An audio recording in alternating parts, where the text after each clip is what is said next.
The September wind carried the scent of hay and leather across the coal ranch, whistling through the gaps in the barn's weathered planks.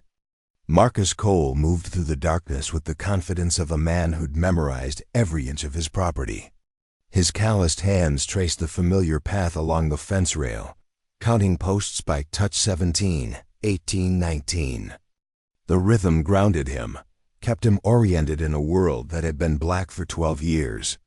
Before we jump back in, tell us where you're tuning in from, and if this story touches you. Make sure you're subscribed because tomorrow, I've saved something extra special for you. At 41, Marcus had learned to navigate his blindness with a stubbornness that matched the Montana landscape itself. His ranch, nestled in the shadow of the Bitterroot Mountains, had been in his family for 3 generations. When the accident took his sight at 29, everyone expected him to sell. His father's business partners circled like vultures, offering sympathy wrapped in lowball offers. His ex-wife, Diana, had left within 6 months, unable to handle what she called the burden of his condition. But Marcus refused to surrender. He hired ranch hands, learned to work by sound and touch, and transformed his disability into a different kind of vision. He could identify each of his 20 horses by the pattern of their breathing, knew which sections of fence needed repair by the pitch of the wind through them, and could track a storm's approach by the way the air pressure changed against his skin. Tonight, something felt different. Marcus had sent his 2 ranch hands, Tommy and Pete, into town for supplies 3 hours ago. They wouldn't be back until morning, having planned to stay overnight at Tommy's sister's place in Missoula. The isolation didn't bother Marcus, he'd grown to prefer it. Solitude meant no pitying glances, no awkward pauses in conversation, no one treating him like he was made of glass. He made his way toward the main barn, his German Shepherd Ranger padding silently beside him. The dog had been trained as a guide animal, but Marcus rarely used him that way.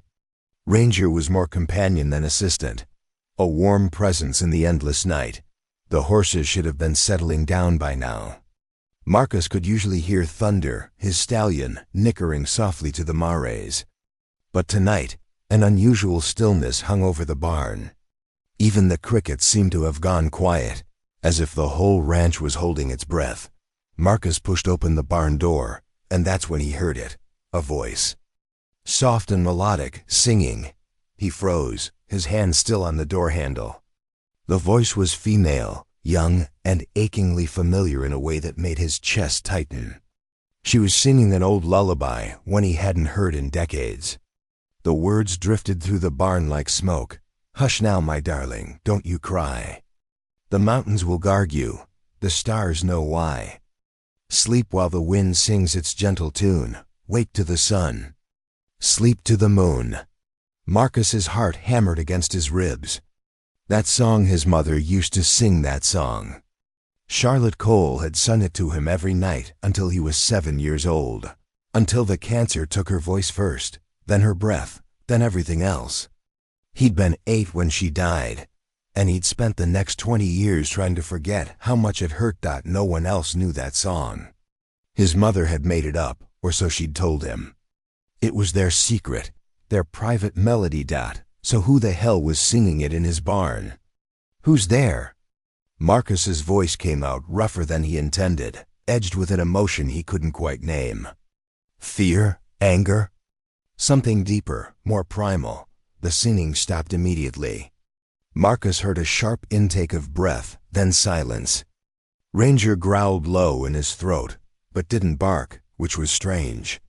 The dog usually went wild when strangers appeared. I asked who's there, Marcus repeated, taking a step forward. His hand found the rifle he kept mounted by the door, though he'd never actually fired it since losing his sight. The weight of it felt both reassuring and useless. I'm sorry. The voice came from near Thunder's stall, about 20 feet to his left. I didn't mean to trespass. I was just... The horses seemed restless. I thought the song might calm them. Marcus's fingers tightened on the rifle. The woman's voice carried an accent he couldn't quite place. Cultured, educated, with the faintest hint of something European underneath the American pronunciation. But it was the tone that got him, the particular timbre of it. Like an echo from a past he couldn't see, but could somehow still feel. "How do you know that song?" The question came out as barely more than a whisper, a pause. When she spoke again, her voice was closer, maybe 15 feet away now. "I learned it a long time ago. From someone important to me." "From who?" "I don't think you'd believe me if I told you." Marcus lowered the rifle, leaning it back against the wall. His hands were shaking, and he didn't want her to hear the tremor if he kept holding the weapon. "Try me. I've learned to believe a lot of impossible things." He heard footsteps, soft, deliberate, moving through the hay-strewn barn floor. She was coming closer. Ranger's tail thumped once against the ground, which made no sense at all. The dog never warmed to strangers that quickly. "My name is Sarah," she said, and even those simple words carried weight, like she was offering something precious and fragile. "Sarah Bennett. And I know this is going to sound insane, but I've been looking for this ranch for 3 weeks. Looking for you specifically." Marcus felt the world tilt slightly. "Why?" "Because 12 years ago, something happened to you. An accident. And I need to know what you remember about that night." The barn suddenly felt too small, the air too thick. Marcus's mind raced back to that night, September 14th, 1970. He'd been working late, fixing a section of fence in the north pasture. A storm had rolled in fast, the kind of Montana tempest that turned day to night in minutes. He remembered the lightning, the way it had illuminated the landscape in violent flashes. He remembered his horse rearing, spooked by the thunder. He remembered falling, hitting his head on something, a rock. He'd always assumed and then nothing. He'd woken up 3 days later in a hospital in Missoula. Blind, with doctors telling him the trauma to his occipital lobe had severed his optic nerves. Permanent damage. Irreversible. But there were gaps in that memory, holes he'd never been able to fill. The doctor said that was normal with head trauma. The mind protected itself by forgetting the worst parts. "I don't remember much," Marcus said carefully. "And I don't know who you are or why you'd care about my accident, because I was there." The words hung in the air like a confession. "I was there that night, Marcus. And so was your mother." The ground disappeared beneath him. Marcus reached out blindly, his hand finding a support beam. He gripped it hard enough that splinters bit into his palm. "My mother died when I was 8 years old. 25 years ago. I know what you were told." Sarah's voice was gentle now, almost apologetic. "But Marcus, what if I told you that wasn't the whole truth? What if I told you that Charlotte Cole didn't die in 1957? Then I'd say you're either insane or cruel, and either way, you need to leave my property." But even as he said it, Marcus couldn't move. Couldn't bring himself to walk away. "I have proof," Sarah said. "Things only Charlotte would know. Things about you, about your father, about this ranch. But more than that, I have answers about what really happened 12 years ago. About why you lost your sight. About what you saw before the darkness took you." Marcus's mind was spinning. This had to be some kind of con, some sick game. People didn't rise from the dead. Mothers didn't fake their deaths and disappear for decades. These things didn't happen in the real world. But that song, that damned song, how did you learn that lullaby? He asked again, his voice barely audible. "Charlotte taught it to me," Sarah said simply. "When I was 6 years old, in a children's home in Virginia. She was a volunteer there, came once a week to read to us, sing to us. She sang that song to 12 little girls, told us it would keep us safe, that the mountains would always guard us even when we couldn't see them." Marcus's throat felt like sandpaper. "My mother never mentioned volunteering at any children's home." No, she wouldn't have. Because it wasn't a children's home, not really. It was a facility run by the government, for children they considered special, gifted. different. Sarah's voice dropped lower. Charlotte was there because she was looking for someone. A little girl who'd been taken from her family 7 years earlier. A girl she'd been told was dead but knew in her heart was still alive. This is insane. But Marcus didn't move. Didn't order her off his land. Because somewhere deep in his gut, in that place where instinct lived, something was whispering that she might be telling the truth. "I know how it sounds," Sarah said. "Believe me, I've been trying to make sense of it myself for months. But I found documents, Marcus, letters, photographs, and they all led me here, to you, to this night." "What documents? What are you talking about? Can I show you?" The question was tentative. "Not show you, I mean. Can I describe them? Can I tell you what I found?" Marcus nodded, not trusting his voice. He heard rustling, the sound of papers being unfolded. "I'm holding a letter," Sarah said. "It's dated August 3rd, 1970, about 6 weeks before your accident. It's addressed to a Dr. Vernon Halstead at a facility in Montana, not far from here, actually, about 40 miles north. The letter is from Charlotte Cole, and it's asking for information about experimental treatments. Treatments for vision restoration." Marcus's blood ran cold. Why would my mother be asking about that 6 weeks before I went blind? "That's the question I've been trying to answer," Sarah said. "But here's what I think happened. I think Charlotte knew something was going to happen to you. I think she was trying to prevent it. And when she couldn't," Sarah's voice cracked slightly, "I think she tried to fix it, even if it cost her everything." The barn felt like it was closing in.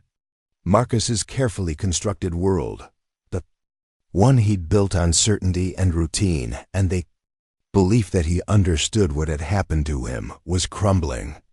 "You said you were there that night," Marcus said. "At my accident. You would have been, what, 18? 19? 18, Sarah confirmed. "And I know this sounds impossible, but I was at the facility. The same one your mother was writing to. I'd been there since I was 12, part of their research program. And on September 14th, 1970, something went wrong. Very, very wrong." Marcus heard her moving again, her footsteps bringing her closer. She was maybe 5 feet away now. Close enough that he could smell her perfume, something floral and faint, mixed with the scent of rain and road dust. "What went wrong?" he asked. "There was an experiment," Sarah said quietly. "They were testing something they called neural pathway reconstruction. The idea was that they could transfer sensory information from one person to another, create a kind of bridge between minds. They'd been working on it for years, using volunteers from the facility. I was one of them." "That's not possible," Marcus said automatically, but his conviction was wavering. 10 years ago, I would have agreed with you. But I've seen things, Marcus. I've experienced things that shouldn't be possible. And that night, something went catastrophically wrong with the experiment. There was an electrical surge, a malfunction in the equipment. And somehow, in that chaos, a connection was made. Between me, Charlotte, and you." Marcus's hands were trembling again. "What kind of connection?" "The kind that let Charlotte see what was about to happen to you. The kind that made her drive out to your ranch in the middle of a storm, desperate to warn you, to stop it. And the kind that ... Preparing and narrating this story took us a lot of time, so if you are enjoying it, subscribe to our channel, it means a lot to us. Now back to the story. Sarah's voice broke completely now. "The kind that made me see through your eyes as you fell. Made me feel the impact. Made me experience your darkness as if it were my own." The silence that followed was deafening. Marcus could hear his own heartbeat, could hear thunder shifting in his stall, could hear the wind picking up outside. But mostly, he could hear the ragged sound of Sarah breathing, like she was trying not to cry. "If any of this is true," Marcus said slowly, "then where has my mother been for 12 years? Why didn't she come back? Why let me think she'd been dead since I was a kid? Because she made a choice, Sarah whispered. The facility, the people who ran it, they didn't want anyone knowing what they were doing. When the accident happened, when the connection was made, they gave Charlotte an ultimatum. She could stay silent, disappear, let the world keep believing she'd died in 1957, or they would come after you. Come after me. Come after everyone she'd ever loved, and they would make sure we all suffered for her mistakes. Jesus Christ. Marcus ran a hand through his hair, his mind reeling. This sounds like something out of a nightmare. It was, Sarah said. It has been.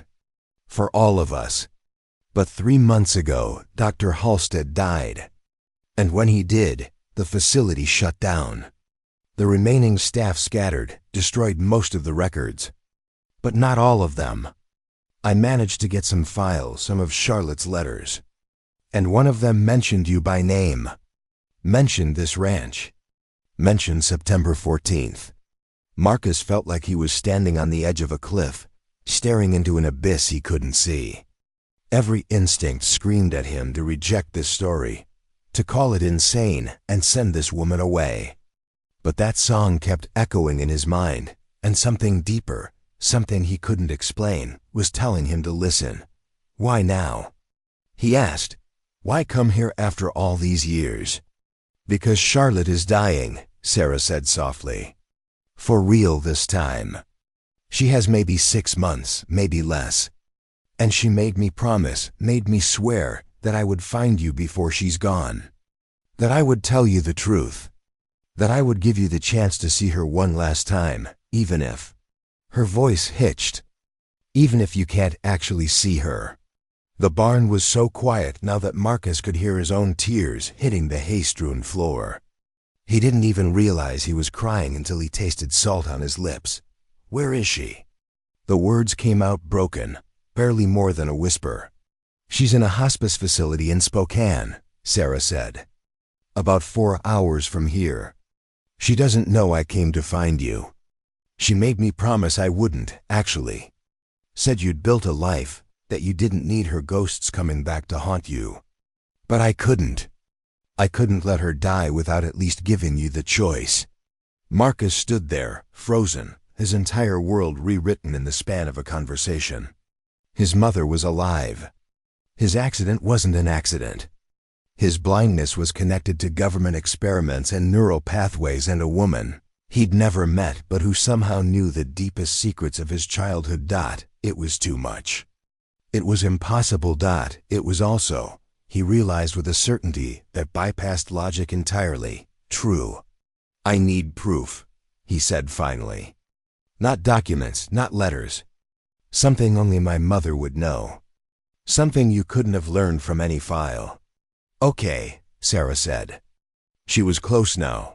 Close enough that Marcus could feel her presence like warmth against his skin. Ask me anything.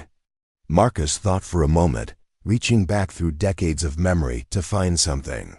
Anything that would prove or disprove her story. And then he remembered. When I was 7, he said, my mother and I went on a trip. Just the two of us, no one else. We didn't tell my father where we were going. It was our secret adventure. Where did we go? Sarah was quiet for a long moment. Then softly, you went to the coast. To a beach in Oregon. It was the first time you'd ever seen the ocean. Charlotte wanted you to experience it before. She stopped, and Marcus could hear her struggling with emotion. Before she got too sick. She knew the cancer was starting. She wanted to give you one perfect memory. Marcus's legs gave out. He sank down onto a hay bale, his hands covering his face. Because that was right. That was exactly right. They'd driven for 2 days, stayed in a small motel overlooking the Pacific, and spent 3 days playing in the waves and building sandcastles and eating fish and chips wrapped in newspaper. His mother had worn a yellow sundress and laughed more than he'd ever heard her. Laughed before or since. He'd never told anyone about that trip. After she died, it had felt too precious, too private to share. It was his treasure, his secret pearl of memory. And this stranger knew about it. Oh God, Marcus breathed. It's real. This is all real. I'm sorry, Sarah said, and he heard her moving closer. I'm so sorry, Marcus. I know this is overwhelming. I know it's too much. Can I? Marcus reached out, his hands trembling. Can I touch your face? It's how I see people now, of course. She guided his hands to her cheeks, and Marcus felt her skin under his fingertips, warm, tear-dampened. Impossibly soft. He traced the contours of her face slowly, carefully, building a picture in his mind. High cheekbones, strong jaw, a nose that turned up slightly at the tip.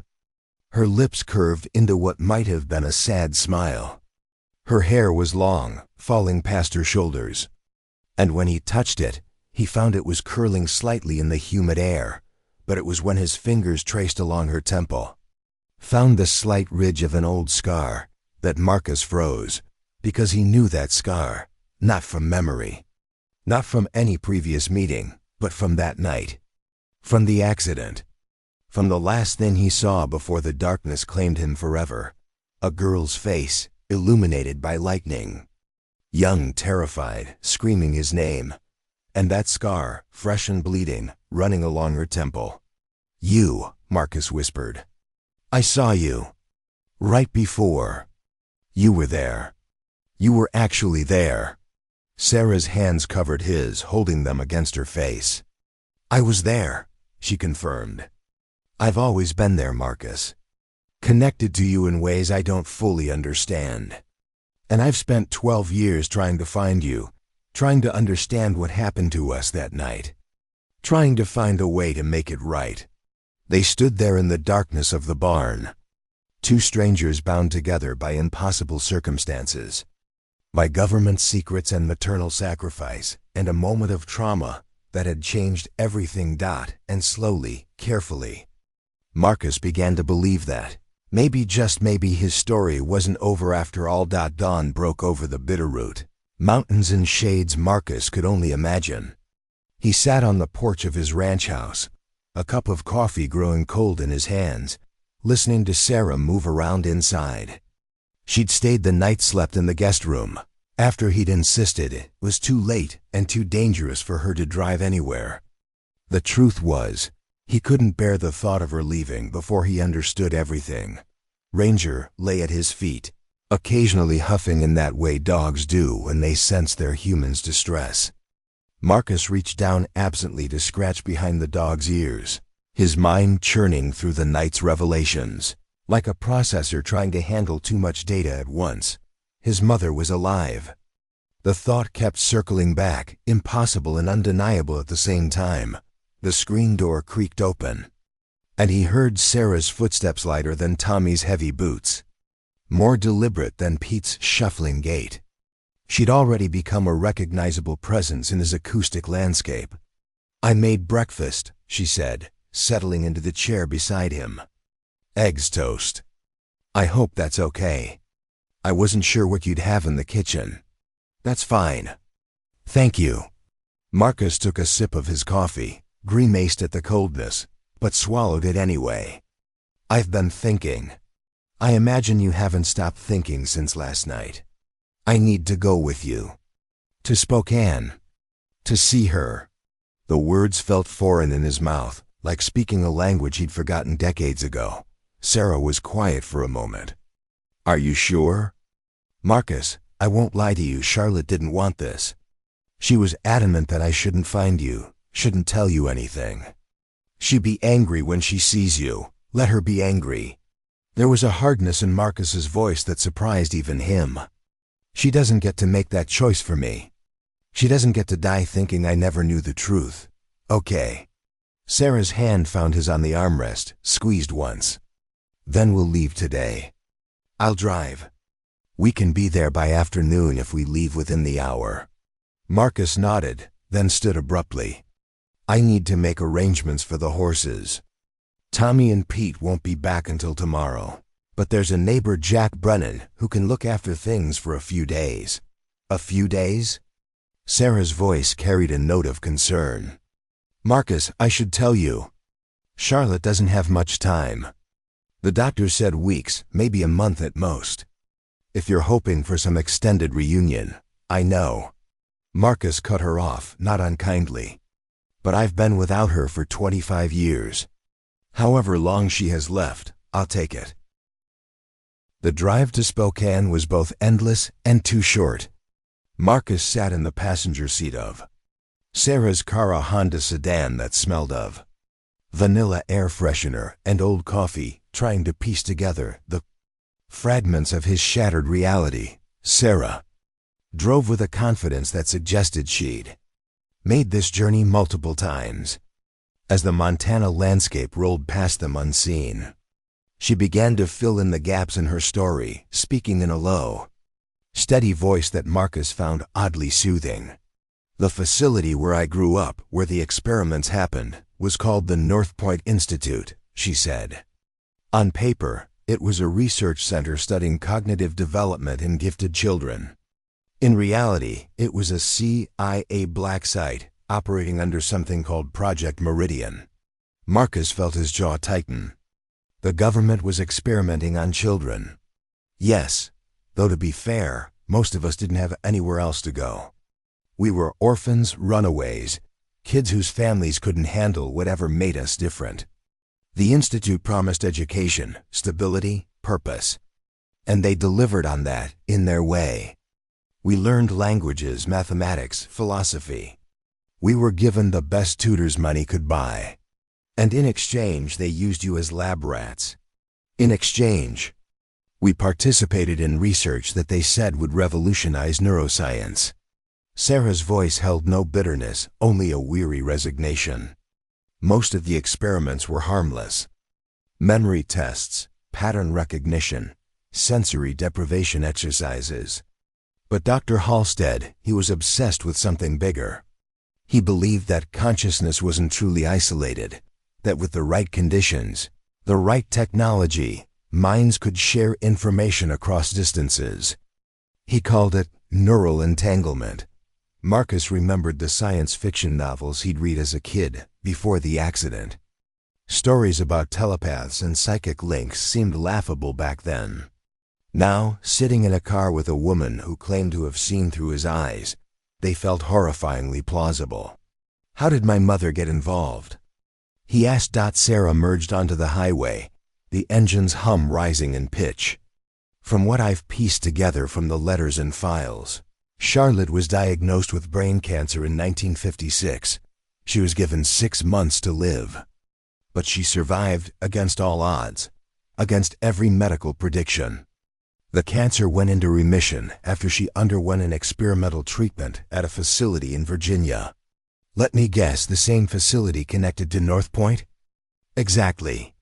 The treatment worked, but there were side effects. Charlotte started experiencing what she called visions, fragments of other people's thoughts, glimpses of events that hadn't happened yet. She thought she was losing her mind until she was contacted by someone from Project Meridian. They told her the treatment had altered her neural pathways, made her sensitive to the same quantum entanglement they were studying." Marcus processed this, his hands gripping the armrest. "So they recruited her?" "Not exactly. They wanted to study her, but she refused. She had a young son, you, and a ranch to run. She wanted nothing to do with their experiments. But then, in early 1957, something happened. Charlotte started having intense visions about a little girl at the Institute. A girl who was being hurt, who needed help." "You," Marcus said softly. "Me," though Charlotte didn't know who I was at first. She just knew that somewhere a child was suffering, and somehow she was connected to that child's pain. It drove her half mad. She would wake up screaming, my nightmares becoming hers. Eventually, she went to the Institute, demanded to see me, demanded they stop whatever they were doing." Sarah's voice grew tighter, and Marcus heard her hands grip the steering wheel harder. "That's when they made her a deal. If she agreed to fake her death, disappear from your life, let you believe she'd died of cancer, they would stop the experiments on me. They would let her visit me, help me, be the mother figure I desperately needed. But she could never contact you again. Never let you know she was alive. The cruelty of it took Marcus's breath away. They forced her to choose between us. Yes, and she chose to save me, even though it meant breaking your heart. Even though it meant you'd grow up believing she abandoned you by dying. Sarah's voice cracked. I didn't know any of this until after Halstead died. She never told me what she'd sacrificed.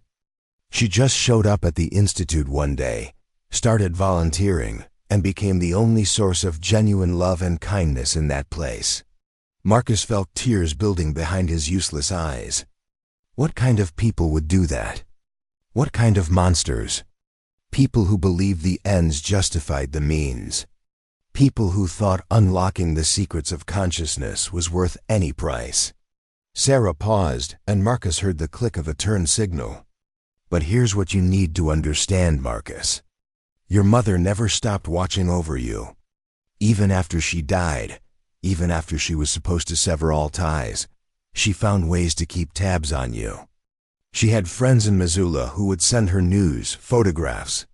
She knew when you got married, when you divorced, when you took over the ranch fully after your father passed. She knew all that and never reached out. The anger in Marcus's voice surprised him. She wanted to. God, Marcus, you have no idea how much she wanted to. But the people at Project Meridian, they made it clear that if she broke her silence, they would come after you. And after me.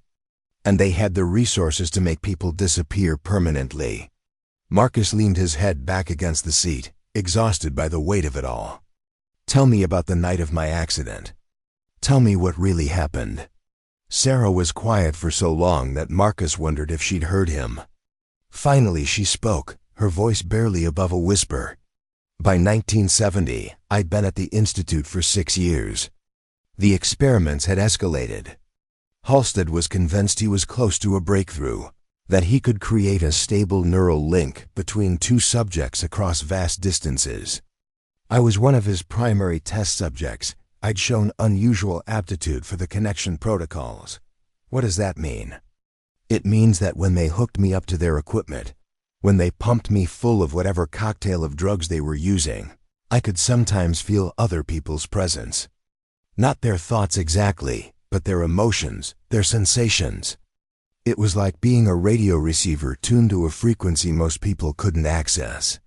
Marcus imagined it, the violation of having your mind opened against your will, of being forced to experience other people's consciousness like a constant invasion. That sounds like torture. It was. But I didn't have a choice. None of us did. Sarah's voice hardened. On September 14th, they were running a particularly intense experiment. They'd brought in new equipment, something they said would amplify the connection exponentially. Charlotte wasn't supposed to be there that night. She usually only visited on weekends. But she'd been having visions all week. Terrible visions of something going wrong, of pain and darkness and loss. Visions of my accident. Yes, though she didn't understand what she was seeing at first. Just flashes of storm, a horse, a man falling. It wasn't until the day of the experiment that she realized the man in her visions was you. Her son. And that whatever was going to happen was connected to what they were planning at the Institute. Marcus's hands clenched into fists. She tried to warn me. She did more than try. She showed up at the Institute that afternoon, demanded they cancel the experiment. But Halstead refused. He said her visions were just psychological projection, that there was no scientific basis for her concerns. They had a huge fight. Charlotte threatened to go public, to expose everything. And that's when Halstead made a mistake. What kind of mistake? He had her sedated, locked in one of the observation rooms. He said it was for her own safety, that she was having a psychotic break. But Charlotte was stronger than he realized. She managed to break out just as the experiment was starting. And that's when everything went to hell. Sarah's voice dropped even lower, and Marcus had to strain to hear her over the road noise. The experiment began at 8:47 p.m. I know because I was watching the clock, trying to focus on something, anything, other than the electrodes attached to my skull and the 4 drip in my arm. They powered up the equipment, and immediately I felt something different, wrong. The usual tingling sensation became a burning, like my brain was on fire. Marcus could hear the trauma in her voice, the memory still raw after 12 years. Charlotte burst into the lab just as the first wave hit me. I remember seeing her, remember her screaming something, but I couldn't process it because my mind was being pulled in 1,000 directions at once. And then, Sarah's voice broke completely. Marcus heard her pull over to the side of the road, the car coming to a stop. For a long moment, there was only the sound of her ragged breathing. "And then I was you," she whispered. "Not metaphorically, not symbolically. I was literally experiencing what you were experiencing, seeing through your eyes. You were riding thunder across the north pasture. The storm was getting worse. You were worried about a section of fence. And then the lightning struck close, so close, and thunder reared, and you fell." "Jesus," Marcus breathed. "I felt your head hit the rock. Felt the explosion of pain, the confusion, the terror as your vision started to fade. And I was screaming, Marcus, screaming in that lab while Charlotte tried to shut down the equipment. But the connection was too strong. It was locked in place. And as your sight disappeared, as your optic nerves died, I felt it happen. I experienced your blindness as if it were my own." The car was silent except for Sarah's crying and the distant sound of trucks passing on the highway. "When I finally came back to myself," Sarah continued, "I was on the floor of the lab. Charlotte was holding me, and I was bleeding from my temple, the same place where you hit your head. The equipment had overloaded, started a fire. Halstead was shouting orders, trying to salvage his research. And I just kept screaming your name, even though I didn't know who you were, even though we'd never met." Marcus reached out blindly, found Sarah's shoulder, squeezed it. "I'm sorry. I'm so sorry you went through that. Don't apologize. It's not your fault. None of this is your fault." Sarah took a shuddering breath, composing herself.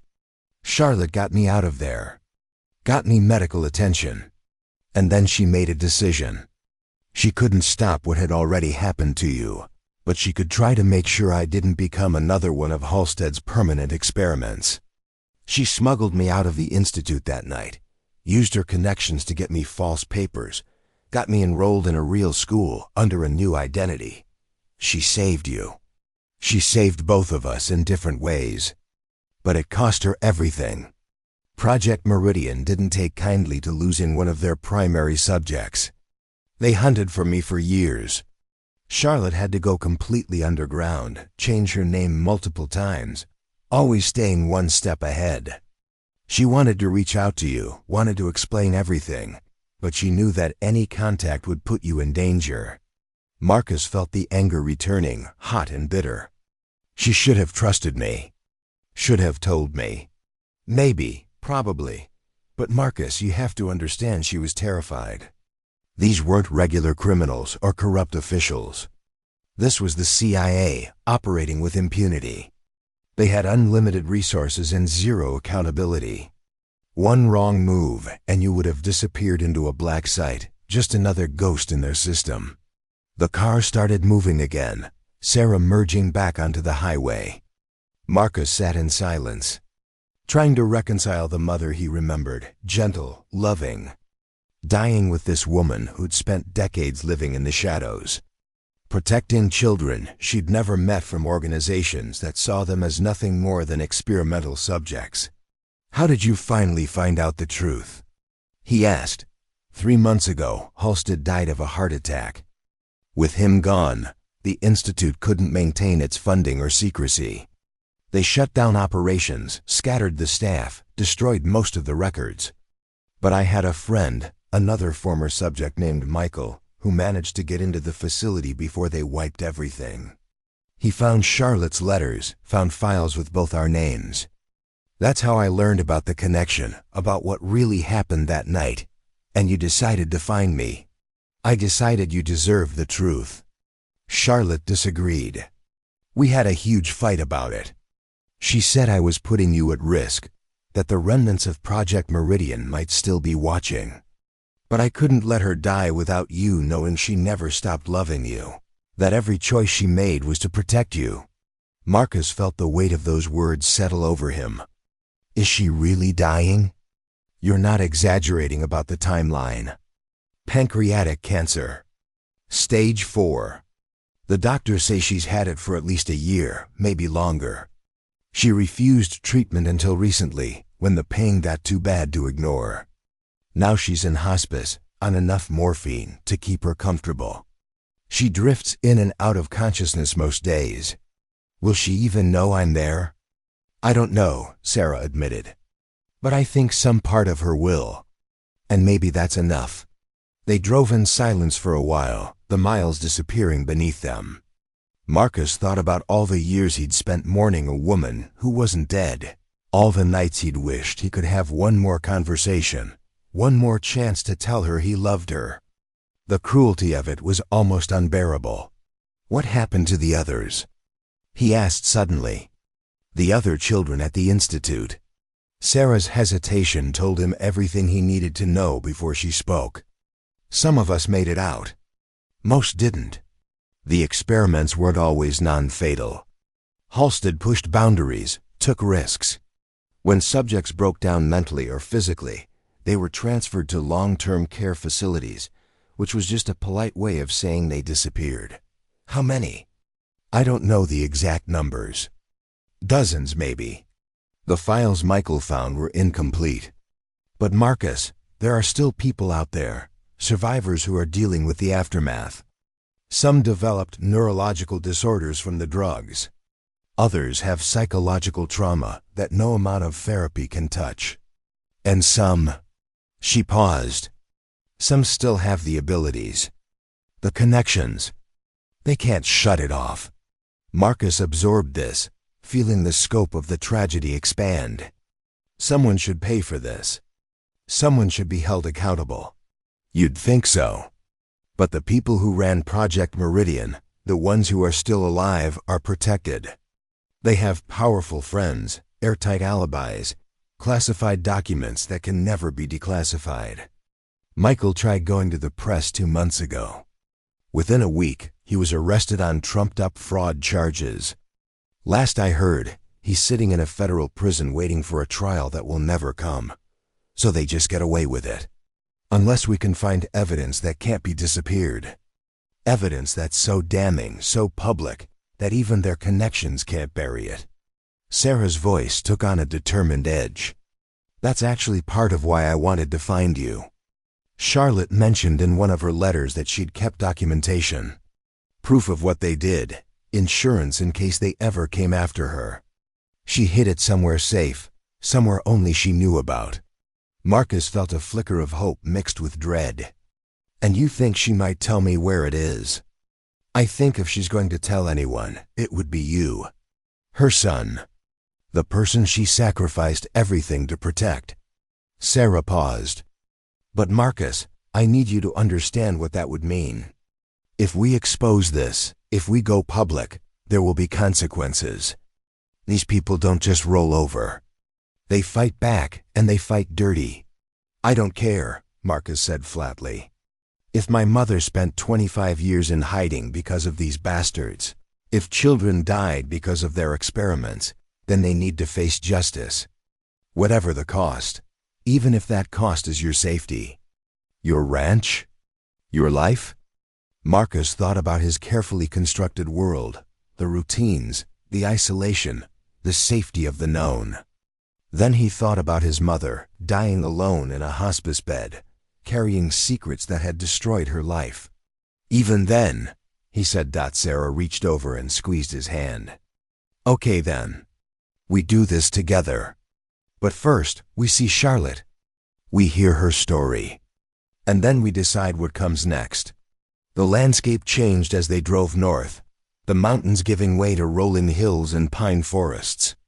Marcus tracked their progress by the changing quality of the air coming through the vents, by the shifts in road noise, by the way Sarah's driving adjusted to different terrain. "We're about an hour out," Sarah said finally. "I should warn you, Charlotte's appearance has changed significantly. The cancer has taken a lot out of her, and the morphine keeps her pretty foggy. She might not make sense all the time." "I won't be able to see her anyway," Marcus reminded her gently. "I know. But still, I wanted you to be prepared." Marcus nodded, feeling his anxiety spike. After 25 years of believing his mother was dead, he was about to see her again. Speak to her. Touch her. The reality of it was almost too much to process. "Tell me something," he said, needing to distract himself. "The connection you felt that night, the one that let you experience my accident, is it still there? Can you still feel me, or whatever it was?" Sarah was quiet for a moment. "Yes and no. I don't experience your sensations anymore, not like I did that night. But sometimes, especially in moments of strong emotion, I feel ... echoes, like a radio picking up distant signals. I knew when your marriage ended. I felt your grief when your father died. Nothing specific, just emotional resonance across the distance. That's horrifying." "It's invasive," Sarah agreed. "But it's also how I knew you were okay all these years. How Charlotte knew, through me. That connection, as terrible as it was and how it was created, became a lifeline for her. A way to stay tethered to you even when she couldn't be in your life." Marcus understood then why his mother had chosen Sarah, why she'd risked everything to save her. Sarah wasn't just another victim of Project Meridian. She was a living link to the son Charlotte had been forced to abandon. "We're here," Sarah said softly, and Marcus felt the car slow, heard the crunch of gravel under tires. His hands started shaking. After everything, after the years of grief, the anger, the acceptance, the rebuilding, he was about to come face to face with the ghost of his past. And nothing, he realized, would ever be the same again. The hospice facility smelled of antiseptic and lilia, combination that turned Marcus's stomach. Sarah guided him through the entrance with a hand on his elbow, speaking softly to the nurses at the front desk. Marcus heard the rustle of papers, the beep of a card reader, the quiet murmur of voices discussing patient privacy and visiting hours. "Room 217, Sarah said. "Second floor. Are you ready for this?" Marcus wanted to say yes, wanted to feel confident and prepared. Instead, he just nodded, not trusting his voice. The elevator ride felt like descending into the earth. Marcus counted the seconds, 14 of them, before the doors opened with a soft chime. The second floor was quieter than the first, the air heavier somehow. He could hear the distant sound of a television, someone coughing, the squeak of rubber-soled shoes on linoleum. Sarah led him down the hallway, her pace slowing as they approached their destination. "Marcus," she said softly, stopping outside what must have been room 217. "I need to go in first. Let me make sure she's awake, prepare her for seeing you. This is going to be a shock. She doesn't know I'm coming. I told her I was visiting today. I didn't tell her I was bringing you." Sarah's hand squeezed his arm. "Wait here. I'll come get you in a few minutes." Marcus heard a door open and close, leaving him alone in the hallway. He leaned against the wall, Ranger pressing against his leg in that way the dog did when he sensed anxiety. Marcus's heart hammered so hard he thought it might crack a rib. Inside the room, he could hear muffled voices. Sarah's clear and steady. And then another voice, weaker, raspier, but unmistakably familiar even after all these years. His mother's voice. The sound of it nearly brought him to his knees. He couldn't make out the words, but he could hear the cadence, the particular rhythm of her speech. How many nights had he fallen asleep to that voice reading him stories? How many scraped knees had been soothed by it?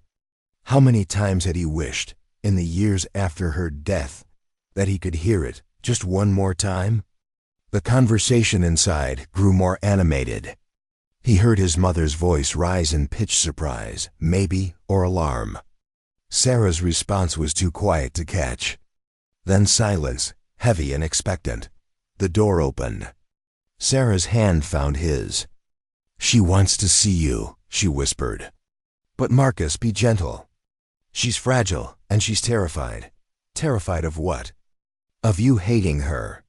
Marcus let Sarah guide him into the room. The air was different here, warmer, drier, with the faint medicinal smell he associated with hospitals. He could hear the beep of a heart monitor, the soft hiss of an oxygen machine, and breathing. Shallow, labored breathing from the bed across the room. "Marcus?" The voice was his mother's, but worn thin, like fabric that had been washed too many times. "Is that really you?" He couldn't speak, couldn't move. Sarah had to physically push him forward, her hand firm against his back. "It's me, Mom." The word felt strange on his tongue. He hadn't said it in 25 years. "It's me." A sound came from the bed, something between a sob and a gasp. Oh God, Sarah, what have you done?" "He shouldn't be here. It's not safe. They might be watching." "No one's watching, Charlotte." Sarah's voice was firm but kind. "The facility shut down. Halstead is dead. The danger you've been running from all these years, it's finally over. You don't know that. You can't know that." But even as Charlotte protested, Marcus heard the longing in her voice, the desperate hope that Sarah might be right. "May I come closer?" Marcus asked, his voice barely above a whisper. Silence. Then, "Yes, yes, please." Marcus moved forward slowly, counting steps, using the sound of the heart monitor to orient himself. 5 steps, 6, 7. His shin bumped against the bed frame, and he reached out, his hand searching for the edge of the mattress. "Here." Charlotte's hand found his thin, bird bone, fragile, but warm. "I'm here." Marcus's fingers closed around hers, and he felt something break open inside him. 25 years of grief, of anger, of unanswered questions, all of it came rushing out in a sound that was part cry, part laugh, part something that had no name. "I thought you were dead," he choked out. "For 25 years, I thought you were dead." I know, sweetheart. I'm so sorry." Charlotte's voice cracked. "I'm so sorry for everything. For leaving you. For lying. For all the years we lost." Marcus sank into the chair beside her bed, still gripping her hand like a lifeline. "Why? Why did you do it? Why did you let me believe you died?" "To protect you." Charlotte's breathing hitched, and Marcus heard her fumble with something, probably adjusting her oxygen. "They gave me a choice, Marcus. They said if I disappeared, if I stayed silent, they would leave you alone. But if I tried to maintain any contact with you, if I let you know the truth, they would take you. They would make you disappear just like they'd made so many others disappear. And I couldn't. I couldn't let that happen to my baby. So you sacrificed yourself instead." "It wasn't a sacrifice. It was survival. Yours and mine." Charlotte's hand tightened around his. "Marcus, I need you to understand something. The people behind Project Meridian, they weren't just researchers or government officials. They were zealots. They believed they were on the verge of unlocking something revolutionary, something that would change humanity forever. And they didn't care who they destroyed along the way." Marcus felt Sarah move closer, heard her settle into another chair nearby. "Tell him about Director Carlyle," she said softly. Charlotte was quiet for a moment, gathering strength. When she spoke again, her voice was harder, edged with old anger. "Richard Carlyle was the man in charge of Project Meridian. SIA, but operating so far off the books that even most of the agency didn't know he existed. He recruited Halstead, funded the institute, provided the subjects. And he was the one who gave me my ultimatum. What did he say? He told me that I'd already proven to be a valuable asset, that my spontaneous connection to Sarah demonstrated abilities they'd been trying to artificially create for years. He wanted me to work for them officially, to become a permanent part of their program. And if I refused, Charlotte's voice dropped to barely a whisper. He showed me photographs of you at school, at the ranch, playing with other children. He made it very clear that he knew where you were every moment of every day, and that he could make you disappear without a trace. Marcus felt rage building in his chest, hot and dangerous. He threatened a child. He threatened my child, which meant he threatened the only thing in the world that mattered to me. Charlotte coughed, a wet rattling sound that made Marcus's heart clench. So I agreed to his terms. I would sever all contact with you, fake my death, and dedicate myself to helping the children at the Institute. In exchange, you would be left alone. You would grow up safe, normal, free from their interference. Until 12 years ago, Marcus said. Until the night of my accident. Charlotte's hand went rigid in his. That was never supposed to happen. The connection between you and Sarah, it was an accident, a malfunction in their equipment. But once it occurred, once you were pulled into their web, I couldn't just stand by and watch. I tried to stop the experiment, tried to warn you, but I was too late. You broke your agreement with Carlisle. I broke it the moment I realized you were in danger. I didn't care about the consequences anymore. I just cared about saving you. Charlotte's voice grew fierce despite its weakness. But by then, the damage was done. The connection had formed, your sight was gone, and Carlisle was furious that I'd interfered. He wanted to bring you in, use you as leverage to control me and to study the connection. That's when I made my second choice. Sarah spoke up. Charlotte helped me escape that night. We ran together for almost 2 weeks before she realized they were using me to track her. The connection I had with you, they could monitor it, use it as a beacon. As long as I was with Charlotte, they could find her. So she left you too, Marcus said. Understanding dawning. She found someone she trusted, a woman named Dr. Elena Martinez, who'd worked at the Institute, but had grown disgusted with what was happening. Elena agreed to hide me, give me a new identity, help me build a normal life. And Charlotte went back into the shadows, drawing Carlisle's attention away from both of us.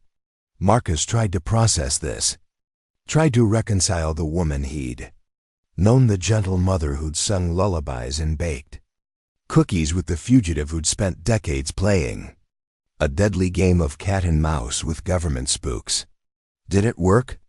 He asked. Did they leave Sarah alone? For the most part, Charlotte said. Though I suspect they never stopped monitoring either of you entirely. But without me as a connector, without active experiments, you became less interesting to them. Just another blind rancher living a quiet life in Montana. Nothing worth their attention. Until now, Sarah said quietly. Until Halstead died and the Institute shut down. Now there are loose ends, documents floating around, former subjects who might talk. The people who ran Project Meridian, or whatever remains of them, they're scrambling to contain the damage. Marcus felt a chill run down his spine. You think they know we're here? That we're together? I don't know, Sarah admitted. I've been careful. I used cash for everything, avoided digital trails, made sure I wasn't followed. But they have resources we can only imagine. If they wanted to find us, they probably could. Let them try. Charlotte's voice suddenly rang with steel. I've spent 25 years running, hiding, living in fear. I'm dying now. What can they possibly do to me that's worse than this cancer? And if they want to come after my son, they'll have to go through me first. Despite everything, Marcus felt a smile tug at his lips. There was his mother, the fierce protector, the woman who'd faced down death and won, at least for a while. Tell me about the evidence, he said. Sarah mentioned you kept documentation. Proof of what they did. Charlotte was quiet for so long that Marcus wondered if she'd fallen asleep. Then, yes, I kept records. Letters, photographs, financial documents showing where the funding came from. I even managed to get my hands on some of Halstead's research notes before I left the institute. Everything a journalist would need to blow this story wide open. Where is it? Hidden, somewhere safe, somewhere they'd never think to look. Charlotte paused. Somewhere you know well, Marcus. His breath caught. The ranch? Your ranch. Our ranch. The land that's been in the Cole family for 3 generations. Charlotte's hand squeezed his. I hid it there 24 years ago, right after I faked my death. I knew that even if Carlisle came after me, even if they tore apart every place I'd ever lived, they'd never suspect I'd hidden evidence on property belonging to the son I was trying to protect. Marcus felt the weight of this revelation settle over him.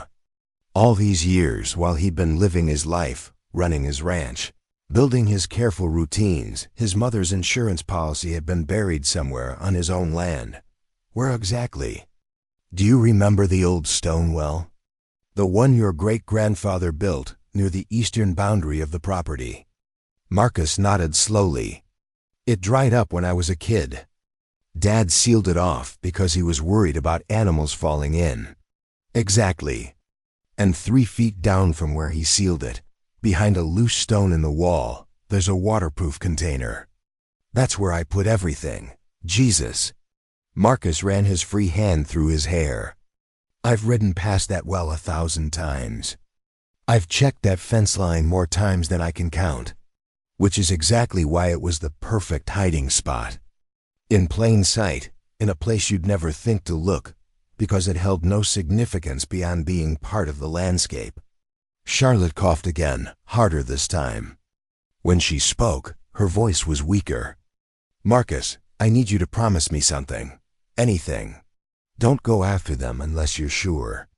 Don't risk your life, your safety, your future unless you're absolutely certain it's worth it. Those documents can expose what happened, but they can also make you a target. Once you open that container, once you decide to go public, there's no going back. Marcus thought about this. Thought about the children who'd suffered, the ones who'd died, the survivors who still carried their trauma. Thought about his mother, forced to abandon her child and live in the shadows. Thought about Sarah, stolen from whatever family she'd had and turned into a lab rat. They need to pay for what they did, he said firmly. Not just for us, but for everyone they hurt. And if I have to put myself at risk to make that happen, then that's what I'll do. That's my boy. Charlotte's voice held a note of pride mixed with sorrow. Just promise me you'll be smart about it. Get lawyers involved, make multiple copies, go to multiple media outlets at once. Don't give them a chance to bury it. I promise. Marcus lifted her hand to his lips, kissed it gently. But first, I want to know about you. About the years we lost. What did you do? Where did you go? Who did you become? Charlotte laughed softly, a sound like dried leaves rustling. I became a ghost. I lived in 12 different cities, under 9 different names. I worked as a waitress, a librarian, a motel clerk, any job that paid cash and didn't ask too many questions. And every spare moment I had, I used to help other people escape situations like mine. I became part of an underground railroad of sorts, helping people disappear when they needed to. Did you ever remarry? Have other children? No, how could I? You were my child, Marcus. You were my whole heart. I couldn't replace you, couldn't even imagine trying. Her voice grew softer, more distant. But I watched you grow up in a way.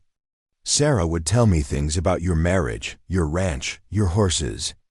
And the few times I could risk it, I would drive out to Montana, park on a hill overlooking your property, and just watch through binoculars.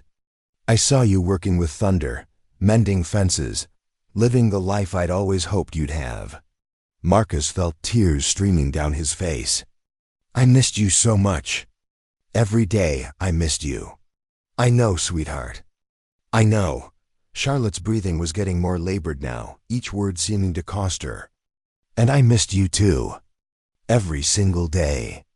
Every holiday, every birthday, every milestone. I was there in spirit, loving you from the shadows. Sarah stood up suddenly. Charlotte, you need to rest. This is too much strain. No. Charlotte's voice was fierce. I've been resting for weeks. Right now, I'm with my son for the first time in a quarter century. I'll rest when I'm dead. Despite everything, Marcus found himself smiling through his tears. Still stubborn as ever, runs in the family. Charlotte managed a weak laugh. Your father was stubborn too. Did you know that? When I first met him, he spent 6 months trying to convince me to go on a date with him. I kept saying no, and he kept showing up with flowers or poems or some ridiculous gesture. Finally wore me down. He never told me that. He wouldn't. He liked to pretend he was always in control, always knew what he was doing. But with me, he was a fumbling mess. Charlotte's voice grew wistful. I loved him for that. For being vulnerable with me, for letting me see the man behind the cowboy facade. Did he know? About Project Meridian, about your deal with Carlyle? No, I never told him. How could I? What was I supposed to say, honey? I'm not actually dying. I'm just going to fake my death and disappear so the CIA doesn't kidnap our son. Charlotte sighed. I let him believe I was dying of cancer. I let him grieve me, raise you alone, rebuild his life. It was cruel, but it was necessary. Marcus thought about his father, gruff, distant, never quite knowing how to connect after Charlotte's death. He'd remarried eventually, to a woman named Patricia, who'd been kind but never quite filled the hole Charlotte had left. His father had died 7 years ago, taking whatever grief he'd carried to his grave. He never stopped loving you, Marcus said. He kept your photograph on his nightstand until the day he died. Charlotte made a sound that might have been a sob. I didn't deserve him. Didn't deserve either of you. But I did what I thought was right, and I've lived with those choices every day since. They sat in silence for a while, the only sounds the beep of the heart monitor and the hiss of oxygen. Marcus held his mother's hand, memorizing the feel of it, knowing their time was limited. Tell me something happy, he said finally. Tell me about one good day from all those years in hiding. One moment when you felt truly alive. Charlotte was quiet, thinking. Then, 5 years ago, I was living in Seattle, working at a bookstore. It was raining, it's always raining in Seattle, and this little girl came in with her mother. She couldn't have been more than 6, with blonde pigtails and the biggest smile I'd ever seen. She was looking for a book about horses. Marcus felt his chest tighten, knowing where this was going. I showed her to the children's section, helped her pick out a story about a wild Mustang. And as she was looking through it, she started singing. Do you know what she was singing? The lullaby, Marcus whispered. The lullaby. Our lullaby. The one I made up for you when you were small. Charlotte's voice filled with wonder. I asked her where she learned it, and she said her grandmother taught her. Said it was a family song, passed down through generations. And I realized that somehow, impossibly, the song I'd created had found its way into the world. It was living beyond me, beyond us, touching other families, bringing comfort to other children. That's beautiful. It was the first time in decades that I felt like maybe, just maybe, all the pain and sacrifice had been worth something. That I'd left a mark on the world that wasn't just sorrow and loss. Charlotte squeezed his hand. And now you're here, my beautiful boy, and I get to touch your face one more time before I go. That's more than I ever thought I'd have. Marcus carefully stood, leaning over the bed. May I? Please. He reached out, his hands finding her face with the same careful exploration he'd used with Sarah. But where Sarah's features had been unfamiliar, these were etched in his oldest memories. High cheekbones, yes, he remembered those. A strong nose, that too. The curve of her jaw, the shape of her ears, even the way her hair fell around her face. She was thinner now, the cancer having stolen flesh and vitality. But she was still his mother. Still Charlotte Cole, the woman who'd sung him lullabies and taught him to ride and loved him enough to give up everything. "You look beautiful," he lied, because what else could he say? Charlotte laughed, a sound like breaking glass. "I look like death warmed over, and we both know it. But thank you for saying so." Marcus leaned down and kissed her forehead, something he hadn't done since he was a child. "I love you, Mom. I never stopped loving you, even when I thought you were gone." "I know, baby. I know." Charlotte's hand came up to cup his cheek. "And I love you. More than life, more than breath, more than anything in this world or the next." Sarah's voice came from across the room, thick with tears. "I'm going to step outside for a minute. Give you two some privacy."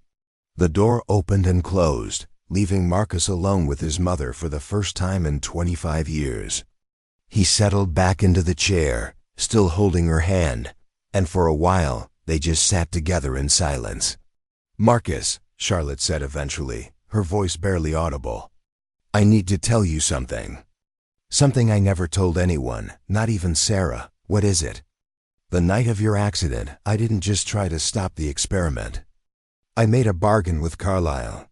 She paused, struggling for breath. "I told him that if he let Sarah go, if he guaranteed your safety, I would give him something he wanted even more than test subjects." Marcus felt dread pool in his stomach. "What did you give him?" "The formula. The exact combination of drugs and techniques that had given me my abilities after the cancer treatment.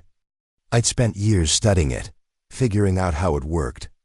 Why some people developed connections and others didn't. Carlyle had been trying to recreate it for years without success." "Mom, what are you saying?" "I'm saying that everything that came after every experiment, every victim, every child they hurt in the last 12 years, it's my fault. I gave them the key they needed to perfect their process." Charlotte's voice broke. "I damned so many people to save you and Sarah, and I've carried that guilt every single day since." Marcus felt the room spin. "You can't blame yourself for what they chose to do with that information, can't I? I knew what kind of people they were. I knew they wouldn't use it ethically. But I was desperate, and I was terrified, and I made a devil's bargain." Charlotte was crying now, harsh sobs that strained her already fragile body. "All those children, Marcus. All those lives were destroyed. And it's because I was too weak to let you go." Marcus pulled her close, as gently as he could, letting her cry against his shoulder. "Listen to me. You did what any mother would do. You protected your child. The blood is on their hands, not yours. You don't understand. I understand perfectly." Marcus's voice was firm. "They're the ones who created that facility. They're the ones who experimented on children. They're the ones who threatened innocent people to maintain their power. You were a victim too, Mom. You were backed into a corner with impossible choices. And you did the best you could." Charlotte pulled back. And even though Marcus couldn't see her face, he could feel her studying him. "When did you get so wise?" "I had a good teacher. She taught me about sacrifice and love and doing whatever it takes to protect the people who matter." Marcus smiled sadly. "She taught me that sometimes survival means making hard choices. And that strength isn't about being invincible. It's about getting up every time you're knocked down. I never taught you that. You didn't have to. You showed me by example, even when I didn't know I was watching." Marcus took a shaky breath. "And now I'm going to show them. Sarah and I, we're going to expose what they did. We're going to make sure those children didn't suffer for nothing." Charlotte was quiet for a long moment. Then, softly, "Be careful, my son. Please be careful." "I will. I promise." They sat together as the afternoon light faded, talking about everything and nothing. Charlotte told him stories from her years in hiding, the close calls, the kind strangers who'd helped her, the small victories that had kept her going. Marcus told her about the ranch, about thunder and the other horses, about the life he'd built in darkness. And slowly, gradually, Marcus felt something shift inside him. The anger that had lived in his chest for 12 years, anger at his blindness, at the unfairness of it all, began to transform into something else. Purpose, direction, a mission. His mother hadn't just survived. She'd fought back in the only way she could, protected the people she loved, and left behind the tools for justice. Now, it was his turn to carry that fight forward. Now it was his turn to make sure her sacrifices meant something. Marcus woke to the sound of rain against the hospice window. He'd fallen asleep in the chair beside his mother's bed sometime around midnight, his hand still intertwined with hers. Now, in the gray morning light he couldn't see, he became aware of two things. Charlotte was still breathing, and someone else was in the room. "Sarah?" he whispered, not wanting to wake his mother. "I'm here." Her voice came from near the window. "I brought coffee and breakfast, though I'm not sure either of us can eat." Marcus carefully extracted his hand from Charlotte's and stood, his back protesting the night spent in an uncomfortable chair. He made his way towards Sarah's voice, accepting the warm cup she pressed into his hands. "How is she?" Sarah asked quietly. "Sleeping. Her breathing is more labored than last night." Marcus took a sip of coffee, grimacing at the bitter hospital blend. "How long before?" "Days, maybe. The nurse said she's declining faster than they expected." The emotional strain of yesterday probably didn't help. Sarah moved closer, her hand finding his arm. "Marcus, we need to talk about what happens next." "I know. We go back to the ranch, retrieve the evidence, and figure out how to go public without getting ourselves killed. It's not that simple." Sarah's voice carried a tension that made Marcus's stomach clench. "Last night, while you were with Charlotte, I got a call from Dr. Elena Martinez, the woman who helped me hide all those years ago." Marcus set down his coffee cup. "What did she want?" "To warn us. She said there's been activity. Former Project Meridian personnel making inquiries, asking about Charlotte's whereabouts. They know the institute shut down, and they're trying to locate anyone who might have documentation." "They know we're here?" "She doesn't think so. Not yet. But Marcus, these people, they're professionals. They have resources, connections, surveillance capabilities. If we're not careful, they'll track us down before we can expose them." Marcus felt the familiar weight of his blindness pressing down on him. In a world of watchers, being unable to see made him vulnerable in ways most people couldn't understand. "What's Elena suggesting?" "That we move fast. Get the evidence, make copies, and distribute it to multiple journalists simultaneously before they can identify us as the source." Sarah paused. "She's also offered to help. She has contacts in investigative journalism, lawyers who specialize in whistleblower cases, even a few sympathetic former intelligence officers who are disgusted by what Project Meridian became. Can we trust her?" "I trust her with my life. She's risked everything over the years to protect survivors like me." "But Marcus, you need to understand what you're getting into. Once we open this door, once we expose what happened, your life will never be the same. You'll be testifying in courts, dealing with media scrutiny, possibly entering witness protection if the threat level is high enough." Marcus thought about his ranch, his carefully constructed routines, the peace he'd found in his isolation. Then he thought about the children who'd never gotten that chance, who'd died or been broken by experiments they never consented to. "I'm not backing down," he said firmly. "Whatever it takes."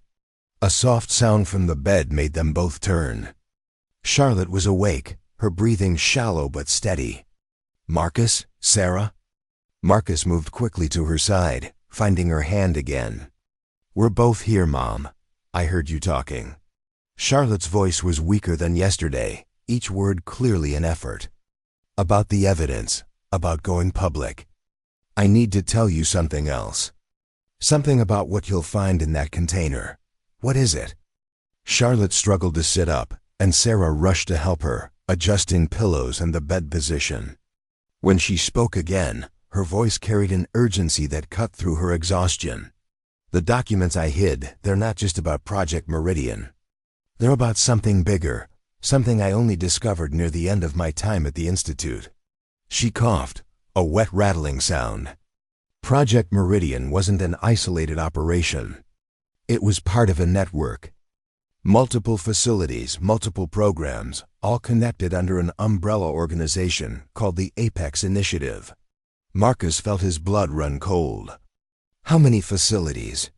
At least 7 that I knew about, spread across the country. Each one focusing on different aspects of what they called human optimization, neural enhancement, genetic modification, psychological conditioning.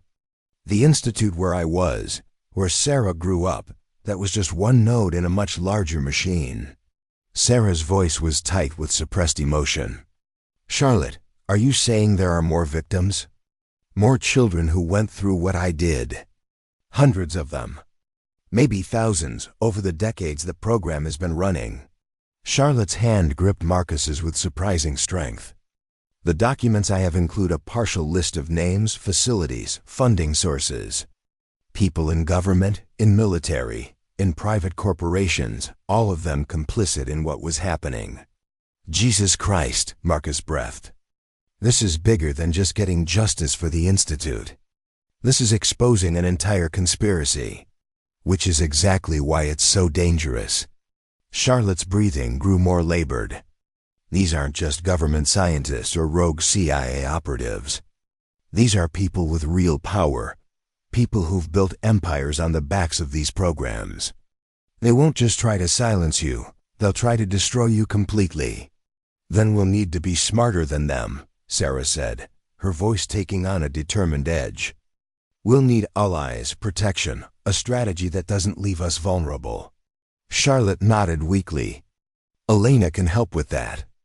But there's someone else you need to contact.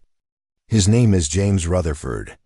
He was a senator 20 years ago, served on the Intelligence Committee. He found out about Apex and tried to expose it, but they buried him, destroyed his reputation with fabricated scandals, forced him out of office. Why would he help us?" Marcus asked. "Because he spent the last 2 decades gathering his own evidence, building his own case. But he's been waiting for something concrete, something that could break through their defenses. Your documents could be that breakthrough." Charlotte's voice dropped to barely a whisper. "He lives in Virginia now, runs a foundation that advocates for government transparency. His contact information is in the container, along with everything else." Marcus absorbed this, feeling the scope of what they were about to attempt expanding exponentially. "We're going to need time. Time to retrieve the evidence, make copies, contact these people, build a strategy. Time is the one thing I don't have," Charlotte said softly. "Which is why I need you both to promise me something. Don't wait for me to die before you act. Don't let sentiment or grief slow you down.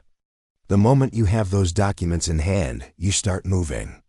You contact Elena, you reach out to Rutherford, you get the ball rolling." "Mom, promise me, Marcus." "I didn't survive 25 years of running just to have my death delay justice." Charlotte's voice carried an echo of her old strength. "I want to die knowing that the fight will continue, that those bastards will finally face consequences." Marcus felt tears building again. "I promise." "We both promise. Good." Charlotte relaxed back into her pillows, exhausted by the conversation. "Now I want you both to leave. Go back to Montana. Retrieve the evidence. Start the process. I'll still be here when you're done. I'm too stubborn to die before I know you're safe." Sarah moved to Charlotte's other side, taking her hand. "We can't just leave you alone." "I'm not alone. I have the nurses, the morphine, and my memories. That's enough." Charlotte managed a weak smile. "Besides, the sooner you leave, the sooner you can come back and tell me that you've succeeded. That would be the best going-away present I could ask for." Marcus knew his mother was right. Every hour they delayed increased the risk of Project Meridian's remnants finding them. But leaving her felt like abandoning her all over again, like history repeating itself in the cruelest way possible. "We'll be back in 3 days," he said finally. 4 at most. "We'll retrieve the evidence, secure it, start making the necessary contacts. And then we'll come back here. And you can die knowing that your sacrifice meant something." "That's all I've ever wanted," Charlotte whispered. The drive back to Montana felt longer than the journey to Spokane. Marcus sat in tense silence, his mind racing through scenarios and contingencies. Sarah drove with focused intensity, checking her mirrors constantly, taking unexpected turns to ensure they weren't being followed. "Tell me about the well," she said as they crossed back into Montana. "The one where Charlotte hid the evidence." Marcus pulled himself out of his thoughts. "It's old, dating back to the 1890s when my great-grandfather first settled the land. Hand-dug, stone-lined, about 30 feet deep. It was the primary water source for the ranch until the 1940s when my grandfather had a proper well drilled, closer to the house." "How did your father seal it?" "With a heavy iron grate bolted into the stone, then covered with a concrete cap. He was worried about livestock or wildlife falling in during the winter when snow might cover the opening." Marcus pictured the location in his mind's eye, drawn from memory. "It's about a quarter-mile from the main house, near an old fence line that separates our property from Jack Brennan's ranch. Will we need special equipment to access it?" "Probably. The concrete cap is thick, and I don't have the strength to lift it on my own anymore. We'll need Tommy and Pete to help. They're due back today anyway." Marcus hesitated. "Sarah, we're going to have to tell them something. They'll know something's wrong if we start tearing apart a sealed well. Can they be trusted?" Marcus considered this.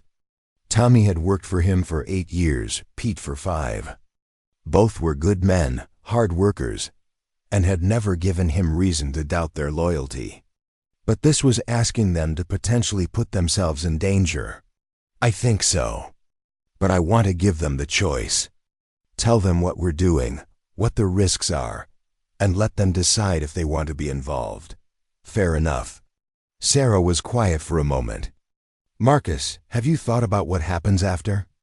After we expose everything, after the trials and the media circus and all of it?" "Not really.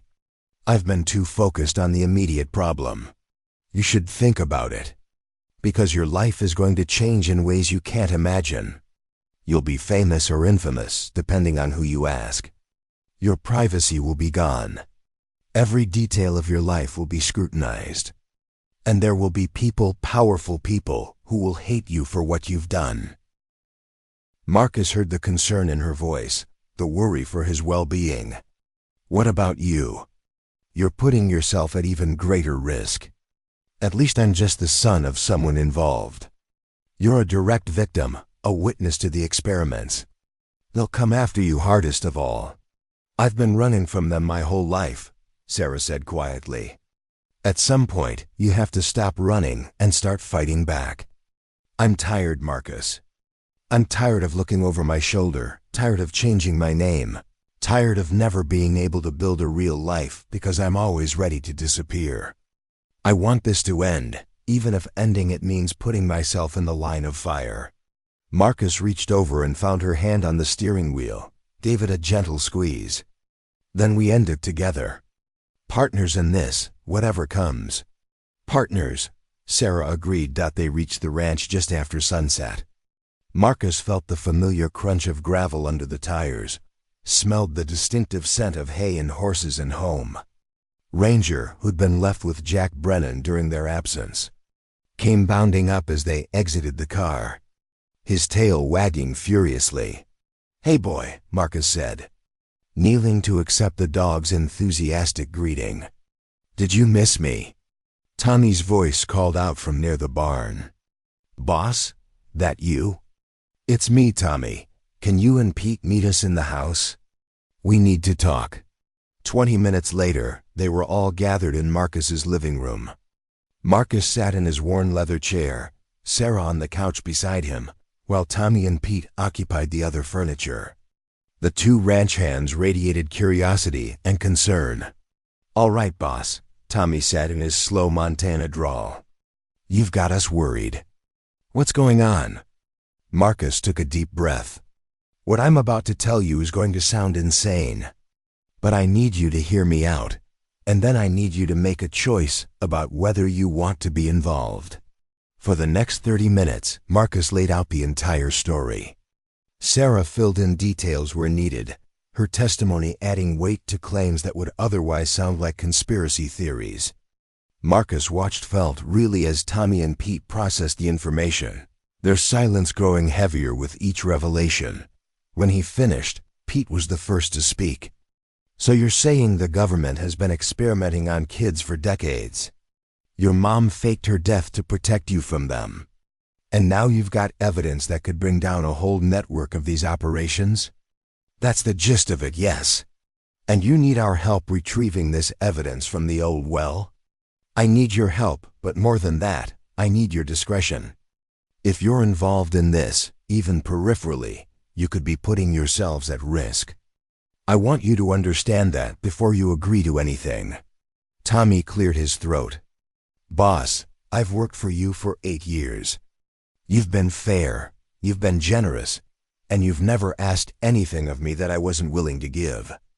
If you're telling me that exposing these bastards is the right thing to do, then I'm in." "Pete?"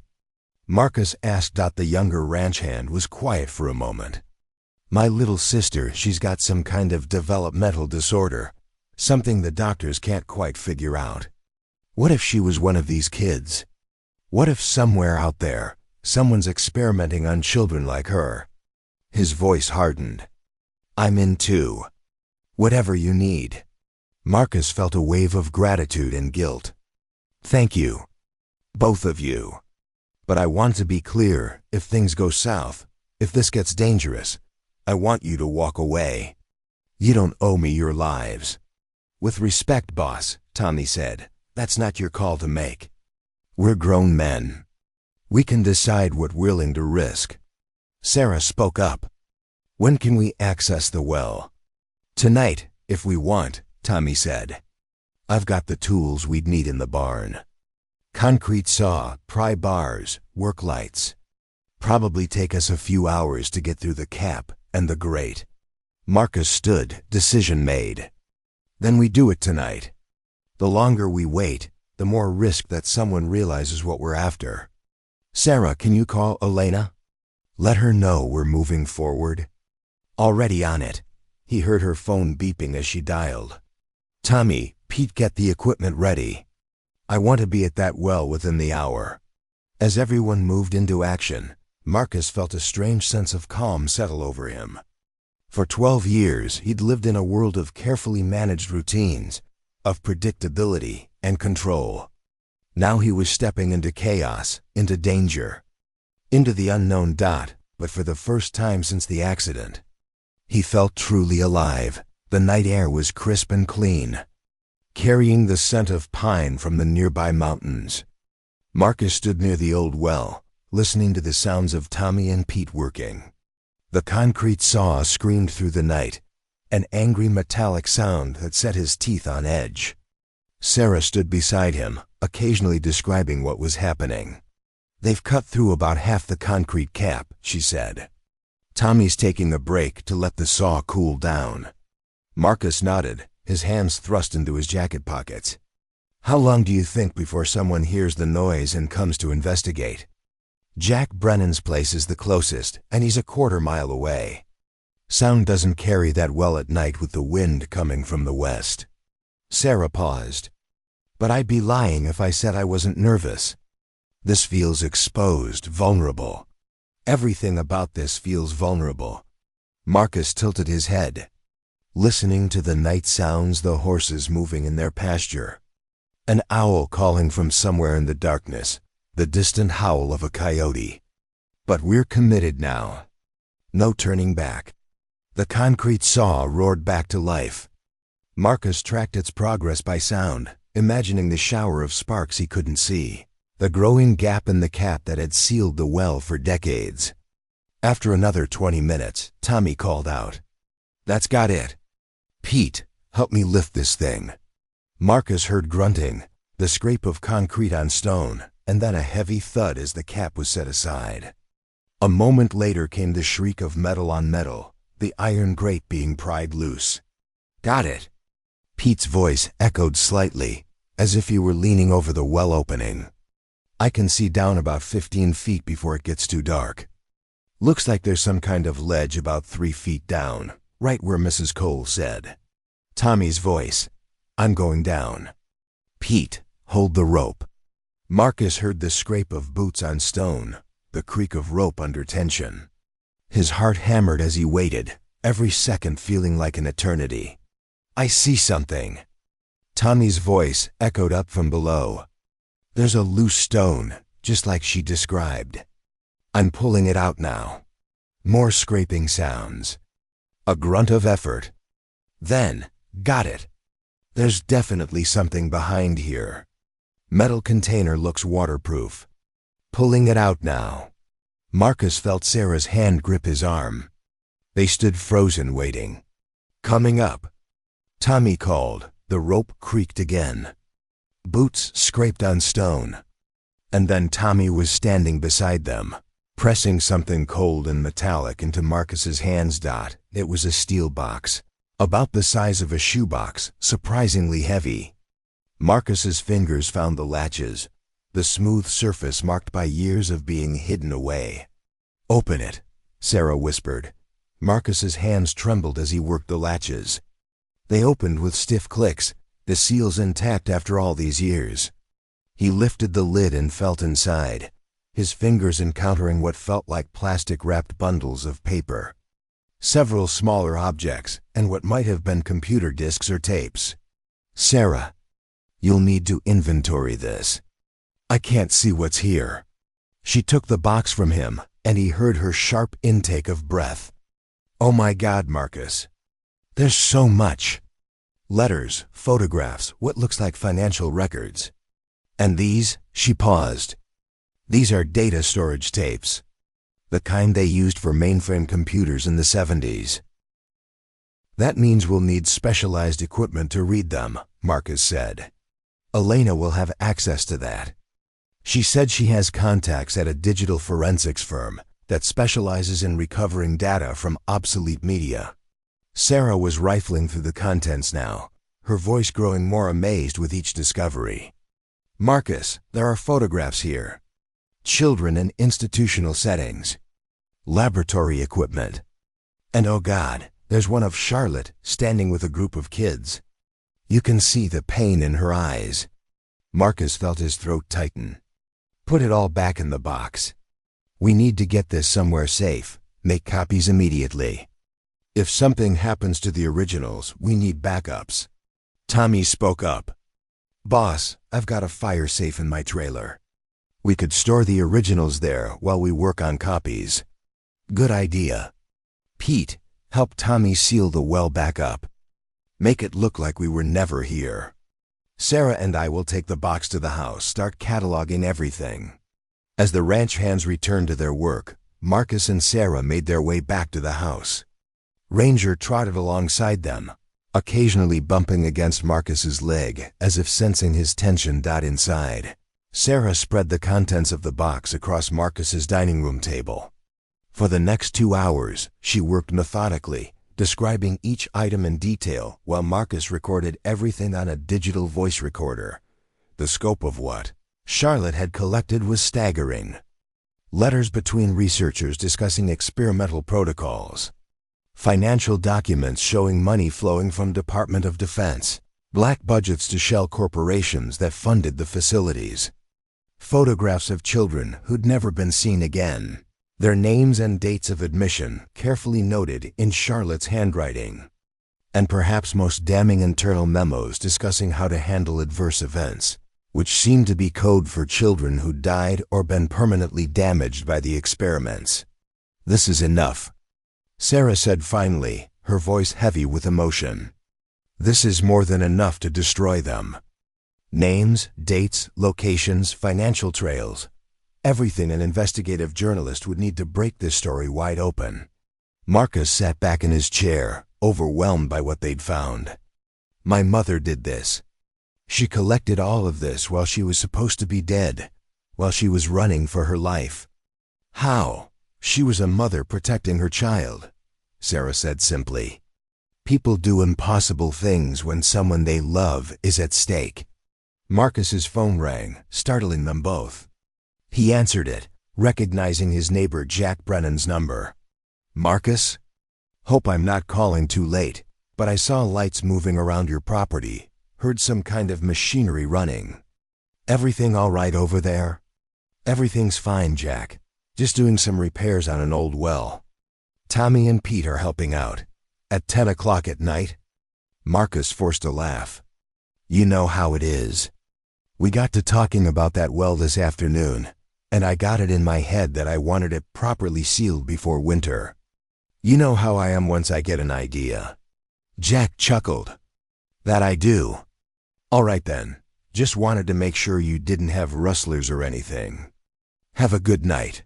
Marcus ended the call, his heart racing. We need to move faster. People are noticing. The longer we stay here, the more chance something goes wrong. Sarah was already gathering the documents back into the box. I'll call Elena, tell her we have the evidence and need to meet with her tomorrow. We can drive to Seattle, it's neutral territory, and she has the resources we need there. What about Charlotte? We'll stop in Spokane on the way. But Marcus, we can't stay there long. Not if we want to keep her safe too. The moment we start distributing this evidence, anyone connected to Project Meridian becomes a potential target. Marcus understood what she was saying. But the thought of seeing his mother again so soon after finding her, possibly for the last time, filled him with an urgency that bordered on panic. Tomorrow morning then, he said. We leave at dawn. Tommy and Pete can watch the ranch while we're gone. Sarah placed a hand on his shoulder. Marcus, are you sure you're ready for this? Once we hand these documents over, once we set this chain of events in motion, there's no stopping it. Your life will never be the same. Marcus thought about the children in those photographs, their innocent faces staring at a camera before being subjected to experiments they couldn't understand. He thought about his mother, forced to choose between her child and her conscience. He thought about Sarah, robbed of her childhood and turned into a test subject. I've never been more sure of anything in my life, he said. We end this. Whatever it costs, we end this. 3 weeks later, Marcus stood in a Washington, D.C. hotel room, listening to the news coverage on television. Sarah sat beside him, reading the headlines from major newspapers spread across the bed. Apex Initiative exposed. Decades of illegal experimentation on children, she read. Former senator calls for congressional investigation. CIA faces allegations of systematic abuse. Marcus, it's everywhere. Every major outlet picked up the story. The journey from that night at the well to this moment had been a whirlwind of secure meetings, encrypted communications, and careful planning.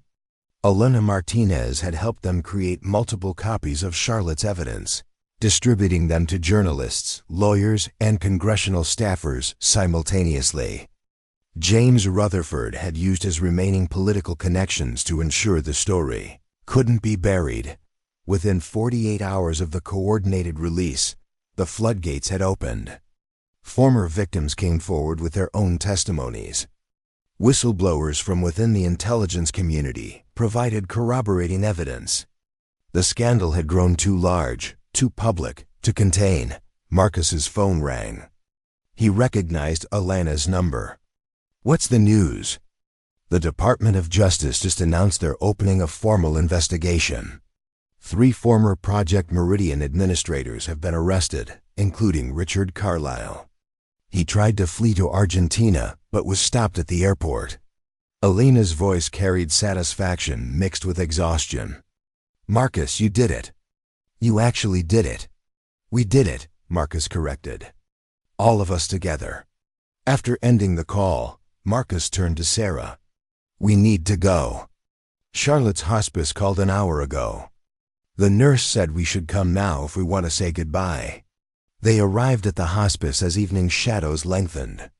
Charlotte was awake when they entered her room, though barely. The cancer had progressed rapidly in the 3 weeks since they'd last seen her, stealing what remained of her strength. "Tell me," Charlotte whispered as Marcus took her hand. "Did it work?" "It worked, Mom. Carlyle and the others have been arrested. Congress is investigating. The whole conspiracy is unraveling." Marcus's voice broke. "You were right to keep those documents. You saved countless lives." Charlotte's grip tightened weakly. "And you're safe?" "Both of you." "We're safe," Sarah confirmed. "Elena arranged protection, and now that everything's public, we're actually safer than before. They can't touch us without drawing more attention to themselves." "Good, that's good." Charlotte's breathing had grown more labored. "Marcus, I need to tell you something. About the day you were born." Marcus leaned closer. "What is it?" "When I first held you, I made you a promise. I promised that I would do everything in my power to give you a good life, to protect you from harm, to love you unconditionally. And then life happened, the cancer, Project Meridian, all of it. I thought I'd broken that promise when I left you." "You never broke it," Marcus said firmly. "Everything you did was to protect me. I understand that now. But I want you to make me a promise now. Promise me you'll live fully.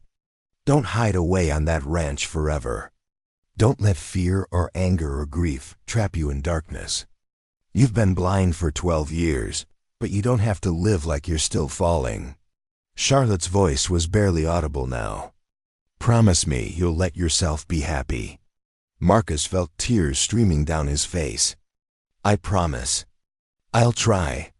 And Sarah," Charlotte turned her head slightly, "thank you. For being brave enough to find my son. For being the daughter I never had. For carrying the connection between us all these years." Sarah was crying too.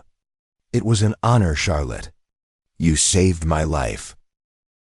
Charlotte smiled, her eyes beginning to close. "I love you both. So much. Tell your children about me someday. Tell them their grandmother wasn't perfect, but she fought for what was right." "We will," Marcus whispered. "We'll make sure everyone knows your story." Charlotte's hand relaxed in his. Her breathing slowed, became peaceful.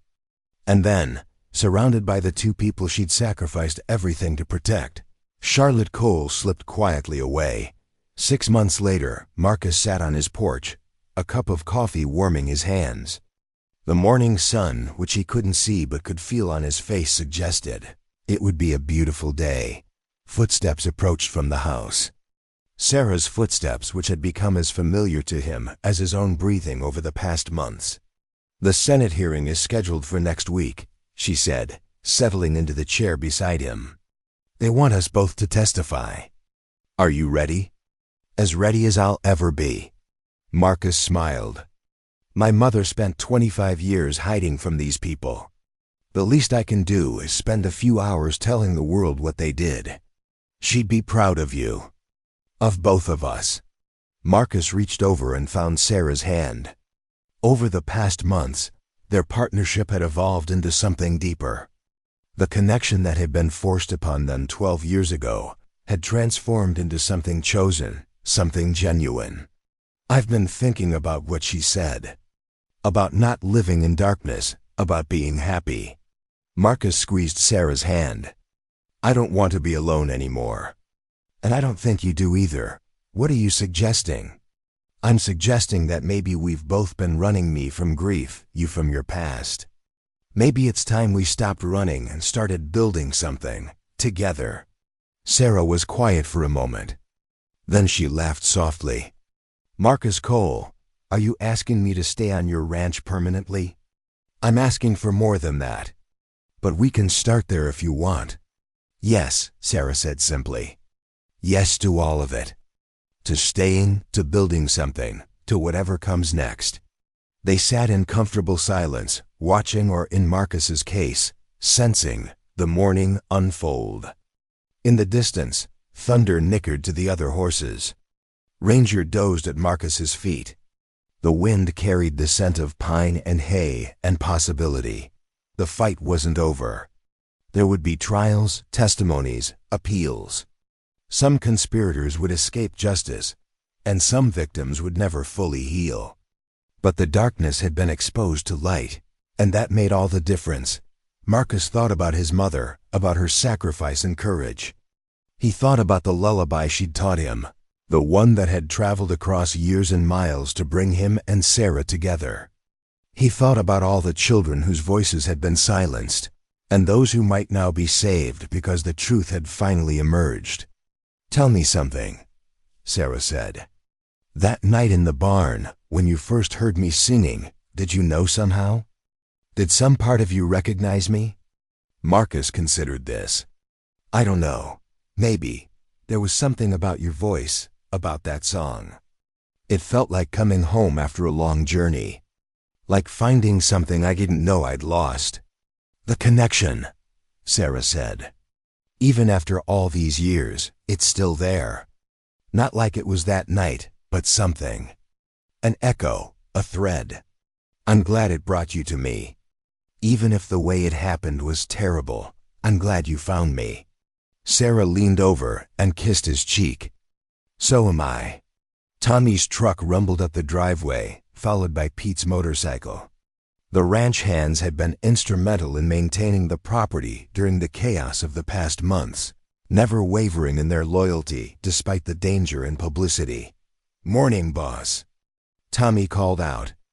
"Ready to get to work? Those fences won't mend themselves." Marcus stood, stretching, feeling the familiar ache in his back that came with ranching. "Ready when you are." As they walked toward the barn together, Marcus, Sarah, Tommy, Pete, and Ranger Marcus felt something he hadn't experienced in years. Not just contentment or peace, but genuine hope. His mother had given him that gift. She'd sacrificed everything so he could have this moment, this life, this chance at happiness. And now, with her evidence exposing the darkness she'd fought for decades, with Sarah by his side and friends he could trust, Marcus understood that his mother's final promise to him had been kept. She'd protected him. She'd loved him. And she'd given him the tools to fight back against those who would prey on the innocent. The morning stretched ahead, full of work and purpose. There would be difficult days to come, the Senate hearing, the trials, the ongoing fight for justice. But for now, in this moment, Marcus allowed himself to simply be a blind cowboy who'd heard a stranger singing to his horses in the darkness, a man who'd touched her face and recognized not just her features, but the connection that bound them together through tragedy and triumph. A son who'd lost his mother twice but found her again in time to say goodbye, and a survivor who'd chosen to stop running and start living. The horses called from their pasture. The wind sang through the mountains. And somewhere, in a place beyond sight or sound, Marcus liked to think his mother was smiling. The fight for justice would continue. But today, on this ranch in Montana, under skies he couldn't see but knew were boundless, Marcus Cole had finally found his way home. Up next, you've got 2 more standout stories right on your screen. If this one hits the mark, you won't want to pass these up. Just click and check them out. And don't forget to subscribe and turn on the notification bell so you don't miss any upload from us.